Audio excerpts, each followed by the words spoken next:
നമുക്ക് പെൺകുട്ടിയെ വിളിച്ചു ചോദിക്കാമെന്നവർ പറഞ്ഞു. അവർ റബേക്കായെ വിളിച്ച്, നീ ഈ മനുഷ്യനോടുകൂടെ പോകുന്നുവോ എന്ന് ചോദിച്ചു. ഞാൻ പോകുന്നുവെന്ന് അവൾ മറുപടി പറഞ്ഞു.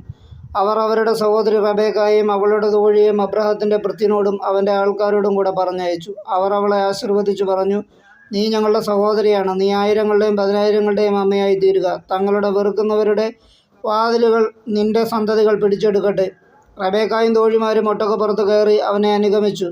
അങ്ങനെ റബേക്കയുമായി ഭൃത്യൻ പുറപ്പെട്ടു. ആയിടയ്ക്ക് ഇസ്ഹാക്ക് ബെർലഹായിറിൽ നിന്നു പോന്ന് നെഗവയിൽ താമസിക്കുകയായിരുന്നു. ഒരു ദിവസം വൈകുന്നേരം അവൻ ചിന്താമഗ്നനായി വയലിലൂടെ നടക്കുകയായിരുന്നു. അവൻ തലപൊക്കി നോക്കിയപ്പോൾ ഒട്ടകങ്ങൾ വരുന്നത് കണ്ടു. റബേക്കായും ശിരസ്സുയർത്തി നോക്കി. ഇസ്ഹാക്കിനെ കണ്ടപ്പോൾ അവൾ ഒട്ടകപ്പുറത്തു നിന്ന് താഴെ ഇറങ്ങി. അവൾ ഭൃത്യനോട് ചോദിച്ചു, അങ്ങകലെ പാടത്തുകൂടി നമ്മുടെ നേരെ നടന്നു വരുന്ന മനുഷ്യൻ ആരാണ്? ഭൃത്യൻ പറഞ്ഞു, അവനാണ് എൻ്റെ യജമാനൻ. ഉടനെ അവൾ ശിരോവസ്ത്രം കൊണ്ട് മുഖം മൂടി. നടന്നതെല്ലാം ഭൃത്യൻ ഇസ്ഹാക്കിനോട് പറഞ്ഞു. ഇസ്ഹാക്ക് അവളെ തൻ്റെ അമ്മ സാറായുടെ കൂടാരത്തിലേക്ക് കൂട്ടിക്കൊണ്ടുപോയി. അവൻ അവളെ ഭാര്യയായി സ്വീകരിച്ചു. അവൻ അവളെ സ്നേഹിച്ചു.